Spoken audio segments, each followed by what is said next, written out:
যে ব্যক্তিকে আল্লাহ টাকা পয়সা দান করেছে, যাকাতের যোগ্য হয়েছে উনি, কিন্তু যাকাত দেয় নাই, কিয়ামতের ময়দানে এই জাকাত যোগ্য সম্পদ যতটুকুর জাকাত দেন নাই, এটা 20 দর সাপে রূপান্তরিত হবে।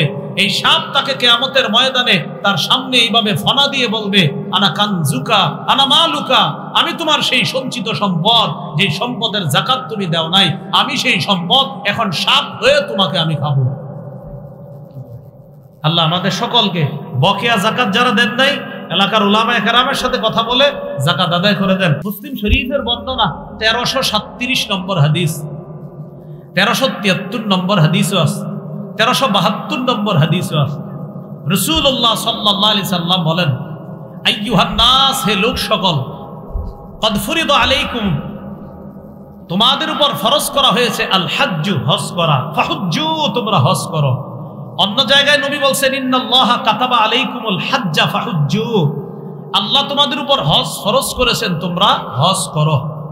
সূরা আলী ইমরানের 97 নম্বর আয়াতে আল্লাহ বলেন, ওয়ালিল্লাহি আলান নাসি হিজ্জুল বাইতি মান ইসতাতাআ ইলাইহি সাবিলা, যে ব্যক্তি কাবায় যাইতে সক্ষম, সেখানে গিয়ে আবার দেশে ফিরে আসতে সক্ষম, এই পরিমাণ অতিরিক্ত টাকা যার কাছে আছে, ওই মানুষগুলার জন্য আলান নাস, তাদের উপর ফরজ, লিল্লাহ, আল্লাহকে খুশি করার জন্য হজ করা তাদের উপর ফরজ। অনেক মানুষের উপর হজ ফরজ হয়েছে, অনেক ব্যবসায়ী আপনারা চিনেন যাদের উপর হজ ফরজ করে না, মেয়েটার বিয়ে দিয়ে নি, আরো 10টা দোকান একটু একটু একটু আমি দাঁড়ায় নি, হুজুরের পরে যাবো। উনি কিন্তু অলরেডি দাঁড়াইতে পারে নাই, দোকান আছে 20টা, এখনো দাঁড়াইতে হবে, এরপর উনি হজে যাবে। হাদিসে কুদসি শোনেন, তাদেরকে হাদিসটা আপনারা শোনায় দিবেন।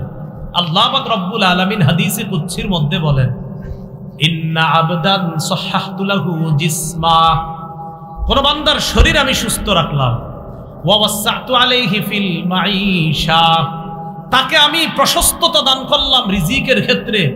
কোন ব্যক্তির শরীর সুস্থ রাখলাম, রিজিক দিয়ে তাকে প্রশস্ত রিজিকের মালিক বানায়া দিলাম, হজে যাওয়ার মতো তাকে সামর্থ্য দান করলাম। এমন অবস্থায় তামজি আলাইহি খামসাতু আওয়াম, এমন অবস্থায় 5 বছর অতিবাহিত হয়ে গেছে। লা ইয়াফিদু ইলাইয়া, এই বেটা আমার ঘরে আসে না হজ করার জন্য। লা মাহরুম, আল্লাহ বলেন সে হতভাগা, সে বঞ্চিত।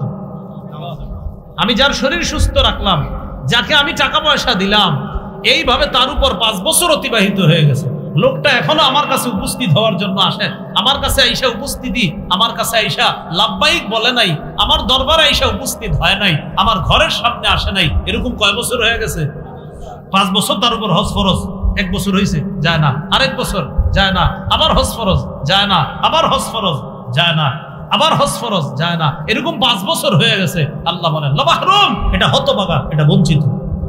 একটা কিতাব আছে নাম জামিউল উলুমি ওয়াল হিকাম, এই কিতাবের লেখকের নাম ইবনে রজব হাম্বলি রহমতুল্লাহি আলাইহি। 1 নম্বর খণ্ড 13 নম্বর পৃষ্ঠায় তিনি আনছেন, قال عبد الله بن المبارك رحمه الله رب عمل صغير تعزمه النية ورب عمل كبير تصغره النية। আব্দুল্লাহ ইবনুল মুবারক রহমতুল্লাহি আলাইহি বলেন, বিশুদ্ধ নিয়ত ছোট ছোট আমলকে বড় বানায়া দেয়, আর অশুদ্ধ নিয়ত বড় আমলকে ছোট বানায়া দেয়। নাউজুবিল্লাহ। বিশুদ্ধ নিয়ত ছোট আমলকে বড় বানায়া দেয়, অশুদ্ধ নিয়ত বড় আমলকে ছোট বানায়া দেয়। ইখলাসওয়ালা বিশুদ্ধ নিয়তের কারণে 1 টাকার প্রতিদান যে রব কত দিবে রব ভালো জানেন। ইখলাস ছাড়া অশুদ্ধ নিয়তের কারণে 1 কোটি দানের ফজিলত রব তো দিবেন না, বরং এটাকে ছোট বানাইতে বানাইতে একদম ছোট বানায়। ইখলাস নেই, নিয়ত অশুদ্ধ। ইখলাসওয়ালা বিশুদ্ধ নিয়তের 1 টাকা, এটা যে আল্লাহ কত বড় বানাবেন এটা আল্লাহ ভালো জানেন। এবার আমার সাথে একটু বলেন, লা ইলাহা ইল্লাল্লাহ। বলেন এই কালিমা মুখে উচ্চারণের পাশাপাশি অন্তরেও লালন করা। অন্তরে লালন করাটা বলেন আত্মিক ইবাদত। আল্লাহ ছাড়া কোনো ইলাহ নাই, এটা কলবের মধ্যে লালন করা, এটাও আত্মিক ইবাদত। একটা মুখ দিয়ে বলি আমরা, আরেকটা হলো অন্তর দিয়ে এটা না, হ্যাঁ আসলে আল্লাহ ছাড়া ইলাহ না, এটা অন্তরে আমি লালন করি, এটা আত্মিক ইবাদত। সহিহ বুখারীর 44 নম্বর হাদিস, قال رسول الله صلى الله عليه وسلم يخرج من النار من قال لا إله إلا الله وفي قلبه وزن شعيرة من خير ويخرج من النار من قال لا إله إلا الله وفي قلبه وزن برة من خير ويخرج من النار من قال لا إله إلا الله وفي قلبه وزن ذرة من خير রাসূলুল্লাহ সাল্লাল্লাহু আলাইহি সাল্লাম বলেন, যার অন্তরে গম পরিমাণ, জব পরিমাণ, অনু পরিমাণ ঈমান থাকবে, সে একদিন না একদিন জাহান্নাম থেকে বের হয়ে জান্নাতে প্রবেশ করবে। সুবহানাল্লাহ। অন্তর, এটা আত্মিক ইবাদত। আত্মিক ইবাদত আরেকটা তাওয়াক্কুল, আল্লাহর উপর ভরসা করা, এটাও আত্মিক ইবাদত। ওয়া মান ইয়াতাওয়াক্কাল আলাল্লাহি ফাহুয়া হাসবুহ, যে ব্যক্তি আল্লাহর উপর ভরসা করে আল্লাহ তার জন্য যথেষ্ট হয়ে যায়। যে আল্লাহর উপর ভরসা করে আল্লাহ তার জন্য যথেষ্ট হয়ে যায়। আল্লাহ আমাদের সকলকে এই আত্মিক ইবাদতগুলা বুঝে শুনে নিয়মিত যেন আমরা আত্মিক ইবাদতগুলা করতে পারি, আল্লাহ তৌফিক দান করেন। খুব মনোযোগ দেন। সুন্দর ফিকির করা আত্মিক ইবাদত, সুন্দর চিন্তা করা আত্মিক ইবাদত, বিশুদ্ধ নিয়ত করা আত্মিক ইবাদত, ইখলাস অন্তরে রাখা আত্মিক ইবাদত, লা ইলাহা ইল্লাল্লাহ মুখে উচ্চারণের পাশাপাশি কলবে এটা ধারণ লালন পালন করা, এটাও আত্মিক ইবাদত। তাওয়াক্কুল করা, ভরসা করা, এটাও আত্মিক ইবাদত। মনোযোগ সহকারে সবাই বলেন তো, কয় মাধ্যমে আমরা ইবাদত করি? 5 মাধ্যমে। মাত্র এক মাধ্যমের আলোচনা আমাদের শেষ হয়েছে, আত্মিক ইবাদত। এবার 2, মৌখিক ইবাদত। মুখ দিয়ে যে ইবাদত করি এটাকে বলা হয় মৌখিক ইবাদত। জিকির করা মৌখিক ইবাদত। বলেন কি করা? জিকির করা মৌখিক ইবাদত। লা ইলাহা ইল্লাল্লাহ সুবহানাল্লাহ আলহামদুলিল্লাহ লা ইলাহা ইল্লাল্লাহ আল্লাহু আকবার। মৌখিক ইবাদতটা মন দিয়ে সবাই একটু করি, চলেন। সুবহানাল্লাহ আলহামদুলিল্লাহ, লা লায়েত আলিফ টানবেন, লা ইলাহা ইল্লাল্লাহ আল্লাহু আকবার। মৌখিক ইবাদত করলাম, জিকির করলাম, এটা মৌখিক ইবাদত। লা ইলাহা ইল্লাল্লাহ নামক এই মৌখিক ইবাদত যদি কেউ করে, দিল থেকে ইখলাসের সাথে করে, রাসূলুল্লাহ সাল্লাল্লাহু আলাইহি সাল্লাম বলেন, মান ক্বালা লা ইলাহা ইল্লাল্লাহ মুখলিসান কাত্তু ইল্লা ফুতিহাত লাহু আবওয়াবুস সামাই হাত্তা তুবসিয়া ইলাল আরশ। কেউ যদি ইখলাসের সাথে একবার লা ইলাহা ইল্লাল্লাহ পড়ে, আসমানের সবগুলা দরজা খুলে দেওয়া হয়, তার লা ইলাহা ইল্লাল্লাহ যেন আরশ পর্যন্ত পৌঁছে যায়। সুবহানাল্লাহ। মৌখিক ইবাদত আরেকটা, বলেন তিলাওয়াতুল কুরআন। কোরআন তেলাওয়াত করা মৌখিক ইবাদত। আল্লাহ পাক রব্বুল আলামিন বলেন, ওয়াতলু মা উহিয়া ইলাইকা মিন কিতাবি রাব্বিক। আপনি তেলাওয়াত করেন, আপনার রবের পক্ষ থেকে যা ওহী হিসাবে অবতীর্ণ করা হয় আপনি তেলাওয়াত করেন। লা মুবাদদিলা লিকালিমাতি, আপনার রবের কালিমা পরিবর্তন করার মতো কেউ নাই, কেউ পরিবর্তন করতে পারবে না।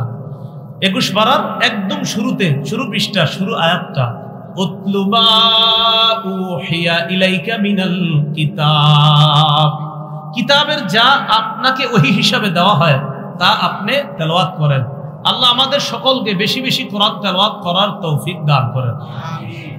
তিরমিজির বর্ণনা 2910 নম্বর হাদিস, 2910 নম্বর হাদিস, قال رسول الله صلى الله عليه وسلم من قرأ حرفا من كتاب الله فله به حسنة وفي رواية فله حسنة ওয়াল হাসানাতু বিআশরি আমসালিহা। রাসূলুল্লাহ সাল্লাল্লাহু আলাইহি সাল্লাম বলেন, কেউ যদি কোরআনের একটি অক্ষর উচ্চারণ করে আল্লাহ তার আমলনামায় 10টি নেকি লিপিবদ্ধ করে দেয়। তার আমলনামায় 10টি নেকি লেখা হয়। নবী বলেন, আলিফ লাম মিম পুরাটা একটা অক্ষর, আমি এমনটা বলছি না। লা আকুলু আলিফ লাম মিম হারফুন, আলিফ লাম মিম পুরাটা একটা অক্ষর এমনটা বলছি না। ওয়ালাকিন আলিফুন হারফুন ওয়া লামুন হারফুন ওয়া মিমুন হারফুন। আলিফ একটা অক্ষর, লাম একটা অক্ষর, মিম একটা অক্ষর। আলিফ লাম মিম কোন উম্মত পড়লো আমলনামায় 30টা নেকি লিপিবদ্ধ হয়ে যায়। সুবহানাল্লাহ। আলহামদু আলহামদু আলহামদু আলহামদু। হামজা লাম জবর আল, হামিম জবর হাম, দাল পেশ দু। বক্তব্যে হুজুর পড়ানি 50 সওয়াব। কয়টা সওয়াব? আমরা সবাই 200 সওয়াব পেয়েছি। কয়শো? 200। কারণ আমরা 4 বার পড়ছি। আলহামদু হামজা লাম হামিম দাল 5 অক্ষর, তো আমরা সবাই পড়ছি 4 বার। তাহলে 4 50 কত? 200। তার একটু বলেন, বলেন আলহামদু আলহামদু 250, আলহামদু আলহামদু 300। তাহলে বক্তব্যে যে হুজুর পড়ায় আর আপনার যে সন্তান পড়ে, লাভ না লস? হ্যাঁ, আল্লাহ আমাদেরকে শিক্ষার প্রতি আরো গুরুত্ব আরোপ করার তৌফিক দান করুন। আমিন। সহিহ বুখারীর বর্ণনা 5011 নম্বর হাদিস। এই হাদিসের বর্ণনাকারী বারা ইবনে আযিব রাদিয়াল্লাহু তাআলা আন, তিনি বলেন, কানা রাজুলুন ইয়াকরাউ সূরাতাল কাহফি। এক ব্যক্তি সূরা কাহফ তেলাওয়াত করতেছিলেন। সূরা কাহফ পড়েননি জুমার দিন? জি, তো হুজুররা কইছে খালি, আর তো কেউ কয় না। হ্যাঁ, সূরা কাহফ আলেম ছাড়া অন্যরা পড়েন কে কে দেখি? মাশাআল্লাহ, বারাকাল্লাহ, মাশাআল্লাহ। ইনশাআল্লাহ পড়বেন কারা? সবচেয়ে বড় উপকার, দাজ্জালের ফিতনা থেকে আল্লাহ আপনাকে হেফাজত করবে। এটা কেন পড়বেন? জুমার দিন পড়ে ফেললেন। হাফেজ যারা আছেন আপনাদের তো 15-20 মিনিট লাগবে না, 15 মিনিট সর্বোচ্চ 15 মিনিট লাগবে। তো আপনি তো মসজিদে যাইতে যাইতে পড়ে ফেলতে পারেন হাফেজ সাহেবরা। তাহলে সূরাতুল কাহফটা মা বোনদেরকেও বলবেন পড়তে জুমার দিন, আপনারা পড়বেন। জুমার আগে আগে আপনি বাস যখন 10টার দিকে গোসল করে, সাধারণত আমাদের দেশের মুসলমানরা 10টার দিকে গোসল করে রেডি হয় আস্তে আস্তে, তো আপনি 10টা বাজে গোসল করে আগে আগে মসজিদে চলে যান। ইমাম সাহেব মিম্বরে বসে 12:25 বা 15-তে বসে, তো এর আগে আপনি মসজিদে বৈশা দুখুলুল মসজিদ পড়লেন, পড়ার পর এরপরে যদি নফল নামাজ পড়তে মন চায় কিছু পড়লেন, আর যদি না আমি পড়বো না, তো বসে বসে সূরা কাহফটা তেলাওয়াত করেন। এরপর খতিব সাহেব আসবে, উনি বয়ান করবে, তারপর আপনি বয়ানে মনোযোগ দিলেন। তা আপনারা গুরুত্ব দিয়ে আমলটা করেন, আল্লাহ তৌফিক দান করেন। মা বোনদেরকেও বলবেন তারাও যেন জুমার দিনে আমলটা করে। আল্লাহ নারী পুরুষ সকলকে তৌফিক দান করেন। আমিন। তার সবচেয়ে বড় লাভ কি?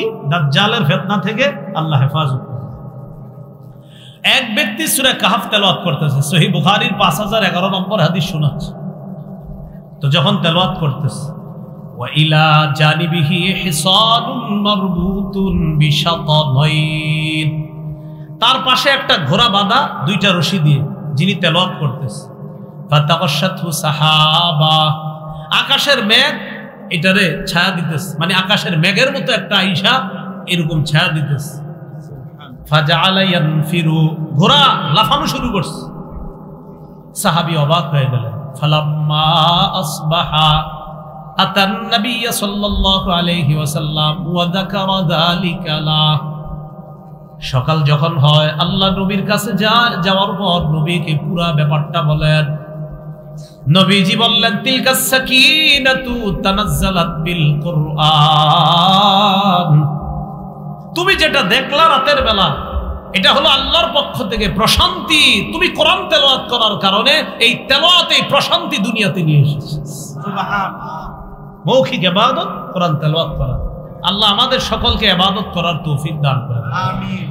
দোয়া করা মৌখিক ইবাদত, আল্লাহ মাফ করে দেন, আল্লাহ আমারে বাঁচান, আল্লাহ বিপদ থেকে বাঁচান, আল্লাহ আমারে রিজিক দেন, আল্লাহ মেয়েটার বিয়ে হচ্ছে না, বিয়ের ব্যবস্থা করেন, এটা মৌখিক ইবাদত। আবু দাউদের বর্ণনা 1479 নম্বর হাদিস, 1479। قال رسول الله صلى الله عليه وسلم الدعاء هو العبادة। রাসূলুল্লাহ সাল্লাল্লাহু আলাইহি সাল্লাম বলেন, দোয়া করাটাই ইবাদত, দোয়া করাটাই ইবাদত। সুবহানাল্লাহ, দোয়া করাটাই ইবাদত। তাহলে দোয়া করব তো ইনশাআল্লাহ। সূরা আনআমের 55 নম্বর আয়াতে আল্লাহ বলেন, উদউ রাব্বাকুম তাদাররুআন ওয়া খুফিয়া, তোমরা তোমাদের রবকে ডাকো তাদাররুআ, বিনীতভাবে, বিনয়ের সাথে, ওয়া খুফিয়া, চুপিসারে। একটা দুইটায় ঘুম ভাঙা গেছে, ওযু লাগবে না, হাতটা উঠায়া বলেন, আল্লাহ আমি তো পেরেশানিতে আছি মাবুদ, আমার বিবিও জানে না, সন্তানরাও জানে না, দুনিয়ার কেউ জানে না, সবার দরজা বন্ধ হয়ে গেছে, আল্লাহ আপনার দরজাটা তো বন্ধ হয় নাই, আমার এই পেরেশানি থেকে আপনি উদ্ধার করেন। চুপিসারে এইভাবে আল্লাহরে বলেন। আল্লাহ আমাদের সকলকে দোয়া করার তৌফিক দান করেন। এটা কি ইবাদত? মৌখিক ইবাদত।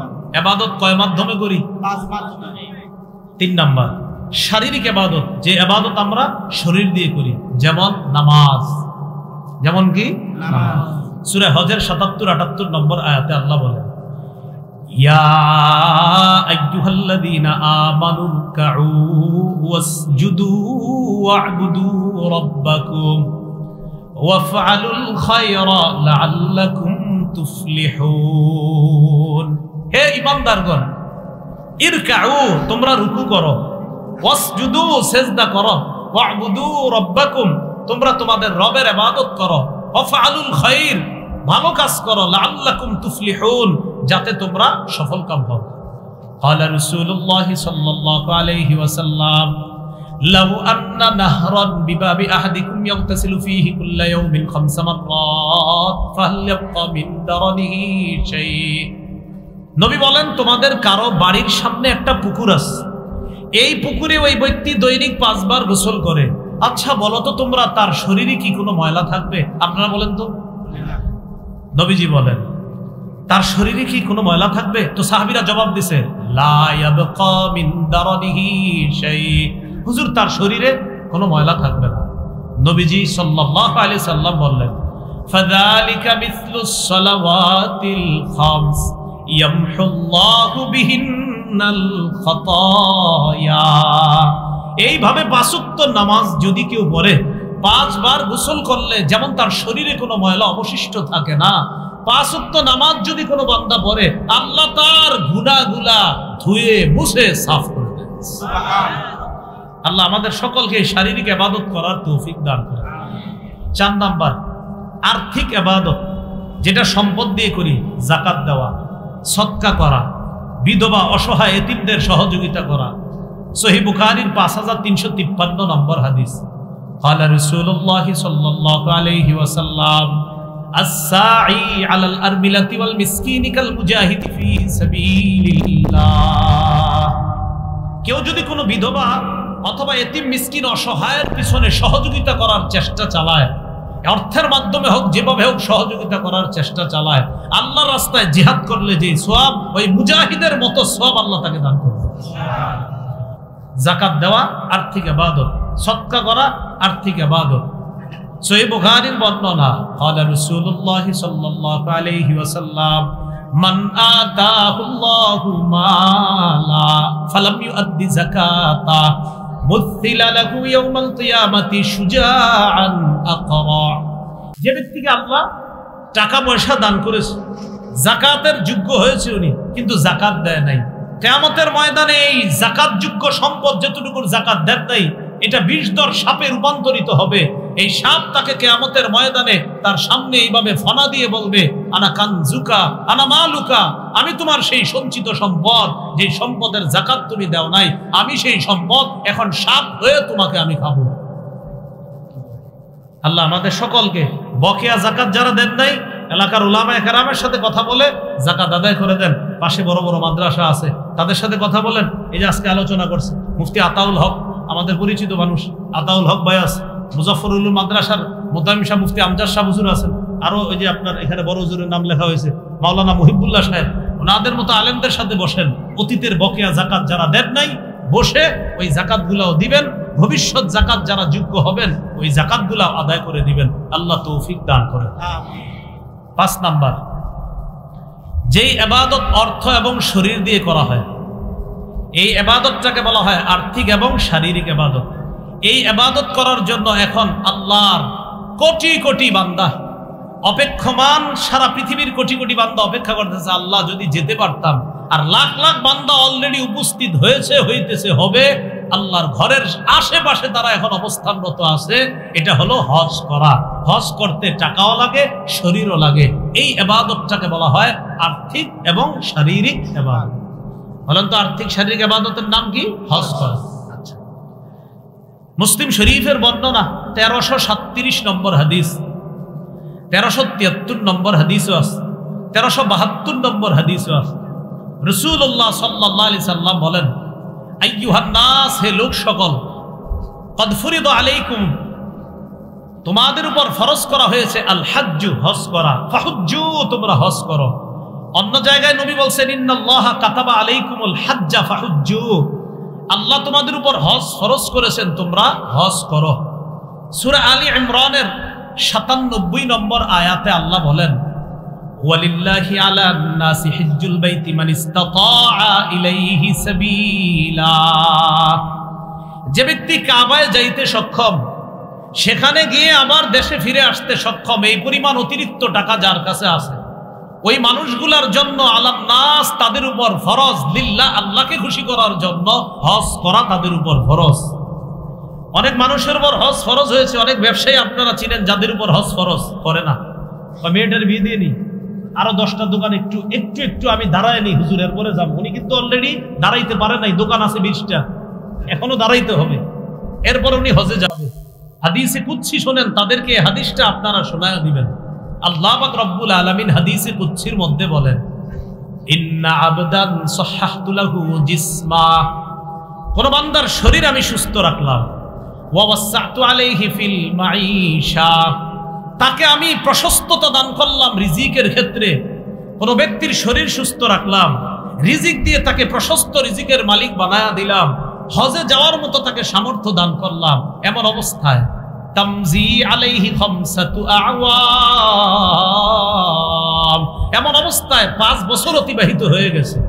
লা ইয়াফিদু ইলাইয়া, এই বেটা আমার ঘরে আসে না হজ করার জন্য। লা মাহরুম, আল্লাহ বলেন সে হতভাগা, সে বঞ্চিত। আমি যার শরীর সুস্থ রাখলাম, যাকে আমি টাকা পয়সা দিলাম, এইভাবে তার উপর 5 বছর অতিবাহিত হয়ে গেছে। লোকটা এখনো আমার কাছে উপস্থিত হওয়ার জন্য আসে, আমার কাছে আইসা উপস্থিতি, আমার কাছে আইসা লাব্বাইক বলে নাই, আমার দরবারে আইসা উপস্থিত হয় নাই, আমার ঘরের সামনে আসে নাই। এরকম কয় বছর হয়ে গেছে? 5 বছর তার উপর হজ ফরজ। 1 বছর হয়েছে, যায় না, আরেক বছর যায় না, আবার হজ ফরজ, যায় না, আবার হজ ফরজ, যায় না, আবার হজ ফরজ, যায় না, এরকম 5 বছর হয়ে গেছে। আল্লাহ বলেন লা মাহরুম, এটা হতভাগা, এটা বঞ্চিত। যাদের উপর হজ ফরজ, আল্লাহ তাদেরকে হজ করার তৌফিক দান করেন। হজে বিলম্ব করলে মুসিবত আছে। কি মুসিবত? চলেন একটা হাদিস শুনে নেই। ইবনে মাজাহ হাদিসের কিতাব 2883 নম্বর হাদিস, 2883 এই হাদিসের মধ্যে আছে, ক্বালা রাসূলুল্লাহ সাল্লাল্লাহু আলাইহি ওয়াসাল্লাম, মান আরাদাল হজ্জ ফালইয়াতাআজ্জাল, যে ব্যক্তি হজের নিয়ত করে সে যেন তাড়াতাড়ি হজ করে। কেন? ফাইন্নাহু ক্বাদ ইয়ামরাদুল মারিদ, কেননা কখনো কখনো মানুষ অসুস্থ হয়ে যায়। ওয়া তাদিল্লুদ দাল্লা, কখনো কখনো হজে যাওয়ার যে বাহনটা, ওই বাহন হারিয়ে যায়, ওই বাহনের ত্রুটি এসে যায়, তাই যেতে পারে না। ওয়া তারিদুল হাজা, কখনো কখনো প্রয়োজন উপস্থিত হয়ে যায়, ওই প্রয়োজন আসার পর তখন আর হজে যাইতে পারে না। অনেক অসংখ্য মানুষ আছে যারা হজের টাকা জমাইছিল, হজে যাবে, হঠাৎ করোনা এসে গেছে। করোনার সময় আত্মীয় স্বজন বিপদে পড়ছে, মায়া লাগছে, আত্মীয় স্বজনদেরকে টাকা দিছে, হজের টাকাটা বাধ্য হয়ে সেখানে দিয়ে দিছে। কি করবে? এখন আত্মীয় স্বজনও না খায়া মরতেছে, তো তাদেরকে টাকা দিছে। তো নবী না বলছে প্রয়োজন কখন আসবে তুমি জানো না, কেন তুমি হজে গেলা না? প্রয়োজন এসে যেতে পারে। তাহলে নবীজি বলেন যারা হজের নিয়ত করেছে ফালইয়াতাআজ্জাল, তাড়াতাড়ি যেন হজ করে। ফাইন্নাহু ক্বাদ ইয়ামরাদুল মারিদ, কখনো কখনো এই লোকটা অসুস্থ হয়ে যেতে পারে। ওয়া তারিদুল হাজা, এমন প্রয়োজন তার সামনে চলে আসতে পারে যে প্রয়োজনের কারণে তার আর হজে যাওয়া হবে না। তাই হজের নিয়ত করলে তাড়াতাড়ি যেন হজ করে। আব্দুল্লাহ ইবনে আব্বাস রাদিয়াল্লাহু তাআলা আনহুমার বর্ণনা, তিনি বলেন, তাআজ্জালু ইলাল হজ্জি ইয়ানি আল ফরিদা, তোমরা তাড়াতাড়ি হজ করো, অর্থাৎ ফরজ হজ। কেন? ফাইন্না আহাদাকুম লা ইয়াদরি মা ইয়ারিদু লাহু, তোমাদের কেউ জানে না তার সামনে কখন প্রয়োজন উপস্থিত হয়ে যায়। হজ জীবনে একবার ফরজ, বলেন কয়বার? একবার ফরজ। যাদের উপর হজ ফরজ হয় তাদের উপর জীবনে একবার হজ ফরজ। আবু দাউদের বর্ণনা 1721 নম্বর হাদিস, নবীর এক সাহাবী নাম আকরা ইবনে হাবিস রাদিয়াল্লাহু তাআলা সাআলান নবী সাল্লাল্লাহু আলাইহি ওয়াসাল্লাম, নবীর এই সাহাবী নবীকে প্রশ্ন করলেন, আল হাজ্জু ফি কুল্লি সানাতিন আও মাররাতান ওয়াহিদা, ইয়া রাসূলুল্লাহ হজ কি প্রতি বছর ফরজ নাকি একবার? রাসূলুল্লাহ সাল্লাল্লাহু আলাইহি সাল্লাম বললেন, বাল মাররাতান ওয়াহিদা, বরং হজ একবার ফরজ। হজ কয়বার ফরজ? একবার। সহিহ মুসলিমের বর্ণনা, নবী হজের কথা বলার পর এক সাহাবী দাঁড়ায় প্রশ্ন করলেন, আকুল্লা আমিন ইয়া রাসূলুল্লাহ, ওগো আল্লাহর রাসূল সাল্লাল্লাহু আলাইহি সাল্লাম হজ কি প্রতি বছর ফরজ? এই কথাটা বলার পর ফাসাকাতা, নবী চুপ রইলেন, হাত্তা ক্বালাহা সালাসা, লোকটা এই প্রশ্ন 3 বার করলেন, ইয়া রাসূলুল্লাহ সাল্লাল্লাহু আলাইহি সাল্লাম হজ কি প্রতি বছর ফরজ? নবী চুপ রইলেন। অবশেষে নবী বললেন, লাউ কুলতু নাআম লা ওয়াজাবাত ওয়া লা মাসতাতাতুম, আমি যদি বলতাম যে হ্যাঁ, তাহলে তোমাদের উপর প্রতি বছর হজ ফরজ হয়ে যেত, আর তোমরা এটা করতে পারতা না। তোমরা আমারে বেশি প্রশ্ন করবা না, জারুনি মা তারাকতুকুম, আমি যা বলি এর উপর তোমরা আমল করবা, বেশি প্রশ্ন করবা না তোমরা। মনে রাখবা, ফাইন্নামা হালাকা মান কানা ক্বাবলাকুম বিকাসরাতি সুআলিহিম ওয়া ইখতিলাফিহিম আলা আমবিয়াইহিম, তোমাদের পূর্ববর্তীরা বেশি প্রশ্ন করার কারণে ধ্বংস হয়ে গেছে, নবীদের সাথে বেশি মতভেদ করার কারণে ধ্বংস হয়ে গেছে। তো রাসূলুল্লাহ সাল্লাল্লাহু আলাইহি সাল্লাম বললেন হজ একবার ফরজ, তো খালি প্রশ্ন করে হুজুর প্রতি বছর? নবী চুপ রইলেন। নবী বলেন, আমি যদি বলতাম হ্যাঁ, তাহলে সামর্থ্যবানদের জন্য প্রতি বছর হজ ফরজ হয়ে যেত, আর এটা করতে পারতো না। আপনাদের আত্মীয় স্বজন যাদের উপর হজ ফরজ আপনি জানেন, তাদেরকে বুঝান তারা যেন হজ করে। অনেক ব্যবসায়ী আছে আপনি চিনেন জানেন, তিনি হজ করতেছে না, আপনি তাদেরকে বুঝান তারা যেন হজ করে। আল্লাহ তৌফিক দান করেন। আব্দুল্লাহ ইবনে ওমর রাদিয়াল্লাহু তাআলা আনহুমার বর্ণনা, তিনি বলেন, ক্বালা রাসূলুল্লাহ সাল্লাল্লাহু আলাইহি ওয়াসাল্লাম ইসতামতিউ বিহাদাল বাইত ফাকাদ হুদিমা মাররাতাইন ওয়া ইউরফাউ ফিস সালিসা। রাসূলুল্লাহ সাল্লাল্লাহু আলাইহি সাল্লাম বলেন, হজ উমরার মাধ্যমে তোমরা এই ঘর দ্বারা উপকৃত হও, কাবা ঘর দ্বারা। এই কাবা আগে 2 বার ধ্বংস করা হয়েছে, মনে রাখবা, ইউরফাউ ফিস সালিসা, তৃতীয়বার ধ্বংসের পর কাবা কিন্তু একবারে উঠিয়ে নেওয়া হবে, তখন আর কিন্তু এই কাবা দ্বারা উপকৃত হওয়ার সুযোগ আর পাবা না। আবু দাউদের বর্ণনা 1729 নম্বর হাদিস, আমাদের দেশেও আছে অনেক মানুষ, ওনারা হজে যায় না। কেন? ওনারা সন্ন্যাসী, এজন্য হজে যাবে না। আমি হজে যাব না, মানুষ দেখবে, এজন্য হজে যায় না। সন্ন্যাসী, এই জাতীয় সন্ন্যাসগিরির স্থান ইসলামে নাই। মুসনাদে আহমদের হাদিসের মধ্যে আছে যে হজে না যাওয়াটা সন্ন্যাসগিরি না, হজে না গিয়ে সন্ন্যাসগিরি করা, এটা ইসলাম সমর্থন করে না। আমাদের দেশেও এমন লোক আছে যার লাখ লাখ ভক্ত আছে, যিনি হজে যায় না এই কারণে যে হজে গেলে ছবি তুলতে হবে, তাই হজে যায় না। হজে গেলে কি করতে হবে, এই জন্য কোথায় যায় না? ছবি তোলা, আমরাও বলি ছবি তোলা অপ্রয়োজনীয়, ছবি তোলা ঠিক না, এটা সত্যি কথা। অপ্রয়োজনীয় ছবি তোলা অন্যায়, কিন্তু পাসপোর্টের ছবি, এটা কি অপ্রয়োজনীয় না প্রয়োজনীয়? প্রয়োজনীয়। তো অপ্রয়োজনীয় একটা, আরেকটা প্রয়োজনীয়। পাসপোর্টের ছবি এটা প্রয়োজনীয়, এটা তুলতে হবে, তুলে হজে যেতে হবে। তো অনেকে বলে যে ছবি তোলা লাগে, এই জন্য হজে যায় না। নাউজুবিল্লাহ, এটা সন্ন্যাসগিরি না। ইসলামের বিধান ফরজ, হজ নামক এই বিধানের বিপরীতে নিজের যদি আপনি মনে করেন যে আমার সামর্থ্য থাকার পরেও আপনি হজে যাচ্ছেন না, আর না যাওয়াটাকে সন্ন্যাসগিরি মনে করেন, এটা নিঃসন্দেহে পথভ্রষ্টতা আর মূর্খতা ছাড়া আর কিছু না। পথভ্রষ্টতা কেন? রাসূলুল্লাহ সাল্লাল্লাহু আলাইহি সাল্লাম বলেন, লা সরুরতা ফিল ইসলাম, ইসলামে সন্ন্যাসবাদী, এই জাতীয় সন্ন্যাসবাদী করা যাবে না। হজ না করে সন্ন্যাসগিরি করবেন, এটা যাবে না। আল্লাহ আমাদের সামর্থ্যবানদেরকে হজ করার তৌফিক দান করেন। হজের কি ফায়দা? হজের 1 নাম্বার ফজিলত, হজ করলে আগের সব গুনাহ মাফ। সুবহানাল্লাহ। এই ব্যাপারে আপনাদেরকে কয়েকটা হাদিস শুনাই, মন দিয়ে শুনেন। তিরমিজির বর্ণনা 811 নম্বর হাদিস। এই হাদিসের মধ্যে আসছে, ক্বালা রাসূলুল্লাহ সাল্লাল্লাহু আলাইহি ওয়াসাল্লাম মান হাজ্জা ফালাম ইয়ারফুস ওয়ালাম ইয়াফসুক গুফিরা লাহু মা তাকদ্দামা মিন যামবি।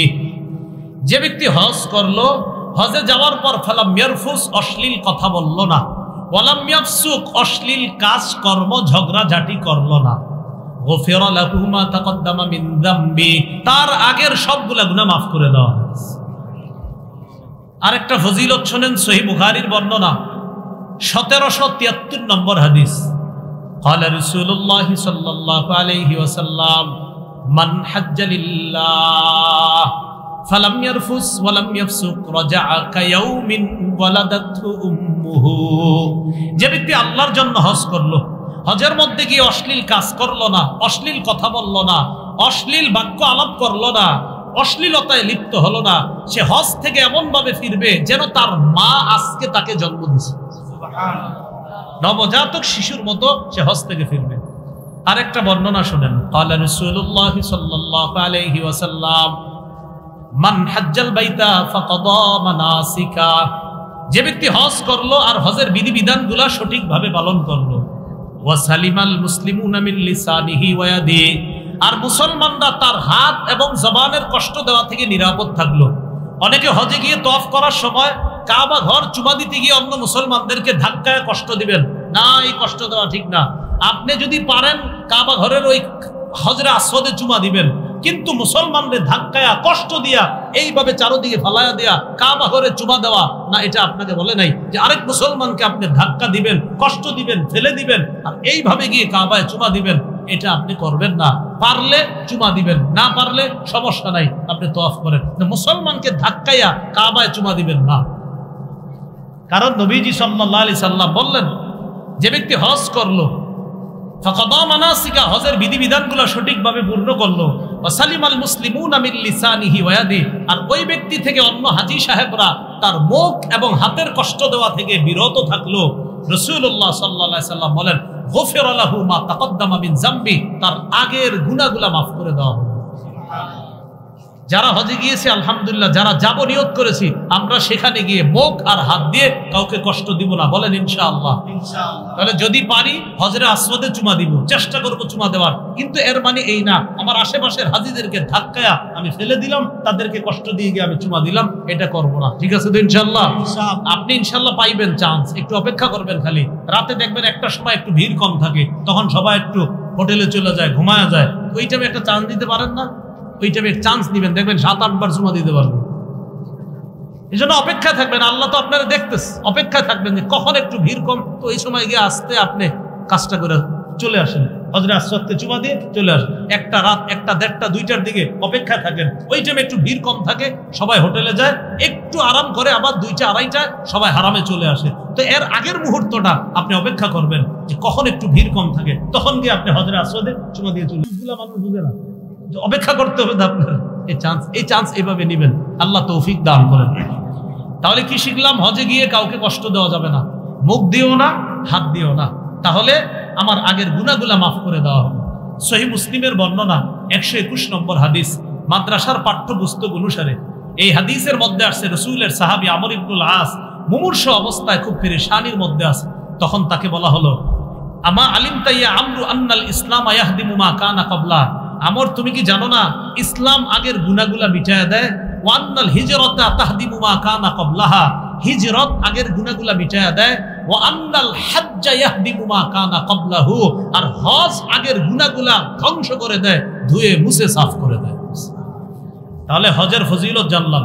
2 নাম্বার হজ্জে মাবরুরের ফজিলত, বলেন কোন হজ? এতক্ষণ জানলাম শুধু হজ, এখন হজ্জে মাবরুর।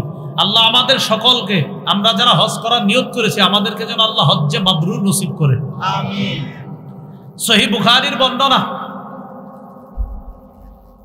1373 নম্বর হাদিসের মধ্যে আসছে, রাসূলুল্লাহ সাল্লাল্লাহু আলাইহি সাল্লাম বলেন, আল হাজ্জু ওয়াল উমরা কাফফারাতুল লিমা বাইনাহুমা, হজ এবং উমরা, আল উমরাতু ইলাল উমরাতি কাফফারাতুল লিমা বাইনাহুমা, এক উমরার মাঝে আরেক উমরা, 2 উমরার মধ্যবর্তী গুনাহগুলা পরবর্তী উমরাটা ওই গুনার কাফফারা হয়ে যায়। এরপরে রাসূল সাল্লাল্লাহু আলাইহি সাল্লাম বলেন, ওয়াল হাজ্জুল মাবরুর লাইসা লাহু জাযাউন ইল্লাল জান্নাহ, হজ্জে মাবরুরের প্রতিদান একমাত্র আল্লাহর জান্নাত। সুবহানাল্লাহ। সহিহ বুখারীর 1520 1521 এই হাদিসগুলোর মধ্যে হজ সম্পর্কে লম্বা আলোচনা। তিরমিজির বর্ণনা 810 নম্বর হাদিস। এই হাদিসের মধ্যে আসছে রাসূলুল্লাহ সাল্লাল্লাহু আলাইহি সাল্লাম বলেন, তাবিউ বাইনাল হাজ্জি ওয়াল উমরাহ, তোমরা একই সফরে হজ এবং উমরা একটার পর আরেকটা আদায় করো, মানে একই সফরে হজ উমরা পরপর আদায় করো তোমরা।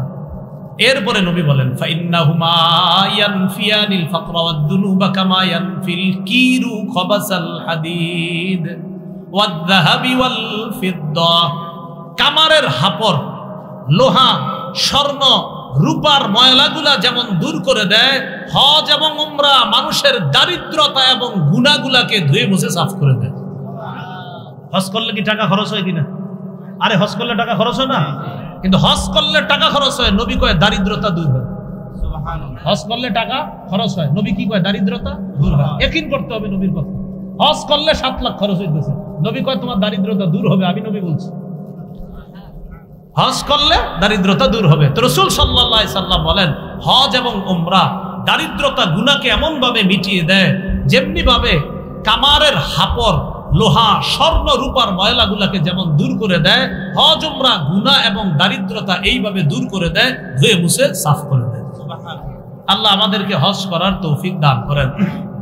এক হাদিসের মধ্যে আল্লাহ রাসূল সাল্লাল্লাহু আলাইহি সাল্লাম বলেন, লাইসা লিল হাজ্জাতিল মাবরুরাহ সাওয়াবুন ইল্লাল জান্নাহ, হজ্জে মাবরুরের সওয়াব একমাত্র আল্লাহর জান্নাত।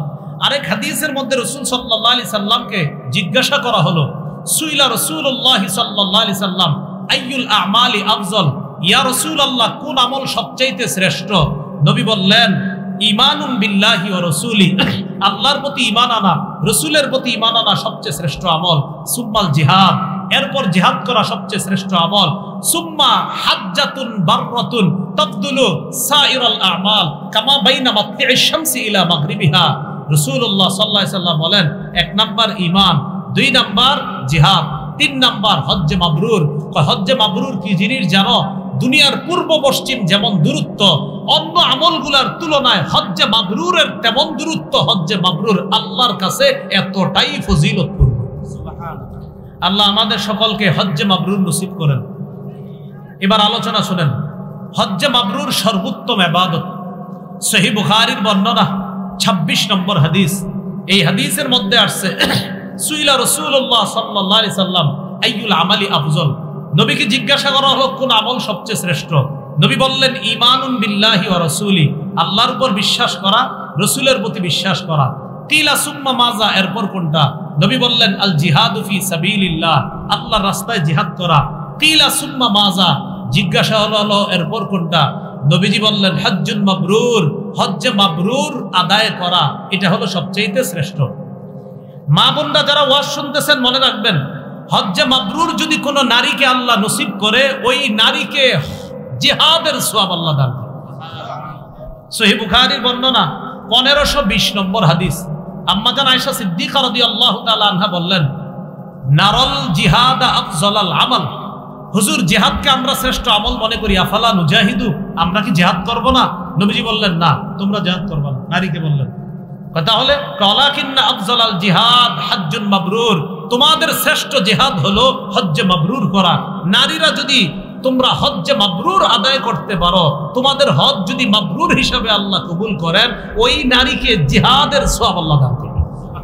তাহলে কোন নারী হজ করা, তাকে হজের সওয়াবও দিবে আল্লাহ তাআলা, আবার জিহাদের সওয়াবও আল্লাহ দান করবে।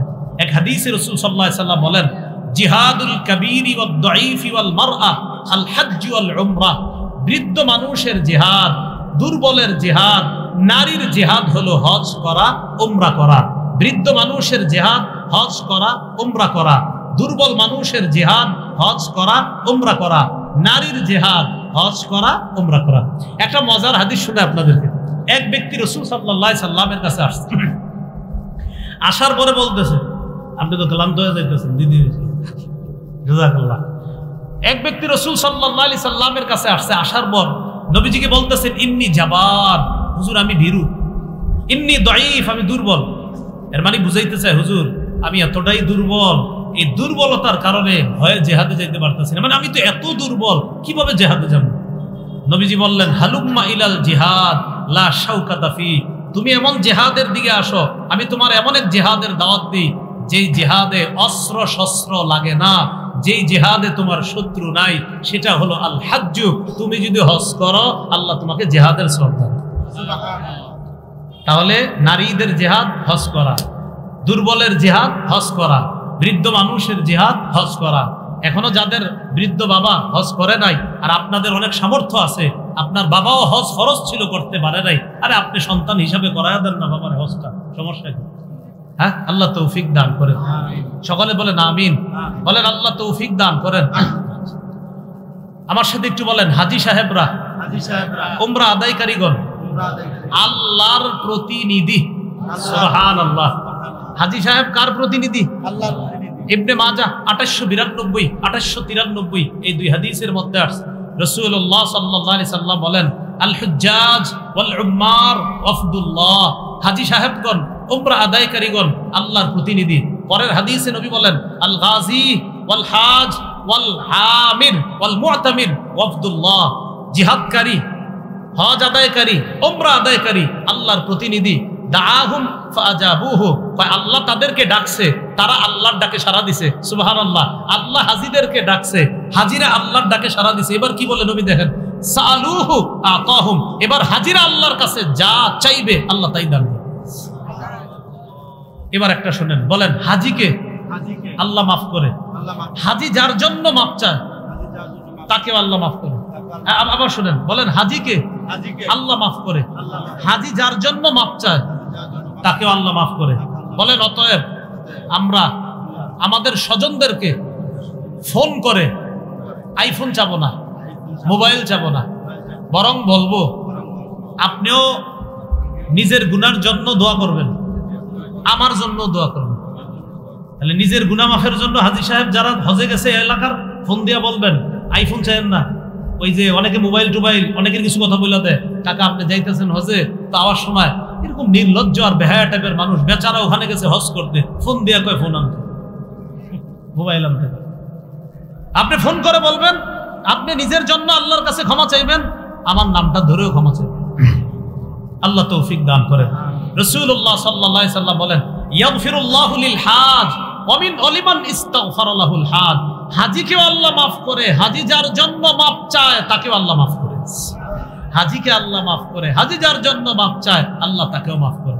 এবার আসুন, হজে গিয়ে যদি কেউ মারা যায়, ক্বালা রাসূলুল্লাহ সাল্লাল্লাহু আলাইহি ওয়াসাল্লাম, মান খারাজা হাজ্জান ফামাতা কুতিবা লাহু আজরুল হাজ্জ ইলা ইয়াউমিল কিয়ামাহ। কেউ যদি হজের উদ্দেশ্যে রওনা করে, রওনা করার পর যদি লোকটা মারা যায়, কিয়ামত পর্যন্ত হাজীর সওয়াব তার আমলনামায় লেখা চলতে থাকবে। সুবহানাল্লাহ। ওয়া মান খারাজা মু'তামিরান ফামাতা কুতিবা লাহু আজরুল মু'তামিরি ইলা ইয়াউমিল কিয়ামাহ। কেউ যদি উমরা করার জন্য বের হয় আর যদি সে মারা যায়, কিয়ামত পর্যন্ত তার আমলনামায় উমরা আদায়কারীর সওয়াব লেখা হবে। ওয়া মান খারাজা গাজিয়ান ফামাতা কুতিবা লাহু আজরুল গাজি ইলা ইয়াউমিল কিয়ামাহ। কেউ যদি জিহাদের জন্য বের হয় আর যদি সে মারা যায়, আল্লাহ তার আমলনামায় কিয়ামত পর্যন্ত জিহাদের সওয়াব লিখতে থাকবে। সহিহ বুখারী একটা হাদিস শুনেন, 1266 1267, দোনো হাদিস একই রকমের। এক ব্যক্তি আরাফার ময়দানে নবীজির পাশে আছে, আরাফার ময়দানে নবীর পাশে। হজের সবচেয়ে গুরুত্বপূর্ণ একটা ইবাদত আরাফায় অবস্থান করা। বাইনামা রাজুলুন ওয়াকিফুন মা রাসূলিল্লাহি সাল্লাল্লাহু আলাইহি ওয়াসাল্লাম বিআরাফা, এক ব্যক্তি নবীজির সাথে আরাফার ময়দানে অবস্থান করতেছে। ফাওয়াকা আন রাহিলাতিহি, লোকটা তার বাহনের উপর ছিল, বাহন থেকে পড়ে লোকটা মারা গেছে।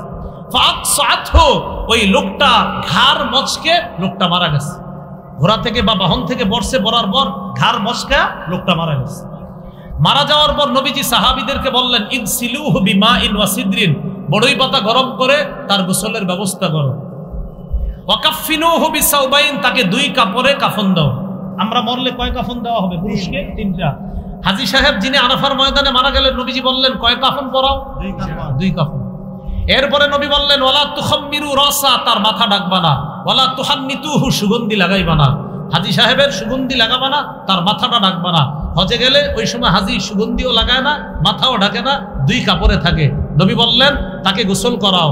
ওয়াকাফিনুহু বিসাউবাইন, দুই কাপড় তাকে পেঁচায়া দাও। ওয়ালা তুহান্নিতুহু, তাকে সুগন্ধি লাগাইবা না। ওয়ালা তুখাম্মিরু রাসাহু, তার মাথাটা ঢাকবা না। কেন জানো? ফাইন্নাহু ইউবাসু ইয়াউমাল কিয়ামাতি মুলাব্বিয়া, এই হাজী কিয়ামতের ময়দানে লাব্বাইক আল্লাহুম্মা লাব্বাইক বলতে বলতে কবর থেকে উঠবে। ভাই বুঝে আসছে সবার কথাগুলা? তাহলে হজে গিয়ে মারা গেলে লাভ না লস? এই জন্য হজে যাদের সামর্থ্য আছে আল্লাহ যাওয়ার তৌফিক দান করেন। হজে গিয়ে তালবিয়া পাঠ করা, লাব্বাইক আল্লাহুম্মা লাব্বাইক লাব্বাইক লা শারীকা লাকা লাব্বাইক ইন্নাল হামদা ওয়ান নি'মাতা লাকা ওয়াল মুলক লা শারীকা লাক, আছে না এরকম? এই তালবিয়া যদি কেউ পাঠ করে হজে গিয়ে যদি কোনো মুসলমান তালবিয়া পাঠ করে, তিরমিজির 810 নম্বর হাদিস, তিরমিজির 827 নম্বর হাদিস, তিরমিজির 828 নম্বর হাদিস, তিরমিজির 829 নম্বর হাদিস, প্রায় একই ব্যাপারে হাদিসগুলা। 827, 828, 829। রাসূলুল্লাহ সাল্লাল্লাহু আলাইহি সাল্লাম বলেন, মা মিন মুসলিমিন ইউলাব্বি ইল্লা লাব্বা মান আন ইয়ামিনিহি ওয়া আন শিমালিহি মিন হাজারিন আও শাজারিন আও ওয়াবারিন। কোন হাজী সাহেব যখন লাব্বাইক আল্লাহুম্মা লাব্বাইক পড়ে, তার আশেপাশের যত পাথর, যত গাছপালা, যত মাটি আছে, জমিন আছে, সবাই তার সাথে লাব্বাইক বলতে থাকে। সুবহানাল্লাহ। সবাই তার সাথে কি বলতে থাকে? লাব্বাইক বলতে থাকে। হজে গেলে টাকা খরচ হয় না? আরে হয়তো এই টাকা খরচ যে হইতেছে আপনার, আবার সেখানে গেলে ঘামাবে শরীর, আহারে গরম, এই গরমের মধ্যে আপনি কষ্ট করতেছেন। রাসূলুল্লাহ সাল্লাল্লাহু আলাইহি ওয়াসাল্লাম আম্মা জান আয়েশাকে বললেন, ইন্নালাকি মিনাল আজরি আলা কদরি নাসাবিকি ওয়া নাফাকাতিকি। আয়েশা, যেই পরিমাণ টাকা খরচ হইছে আর যেই পরিমাণ কষ্ট হইতেছে, ওই পরিমাণ প্রতিদানও আল্লাহ দান করেন। সুবহানাল্লাহ। তাহলে টাকা খরচ যে পরিমাণ, প্রতিদানও হবে, আবার কষ্ট হইতেছে, প্রতিদানও হবে।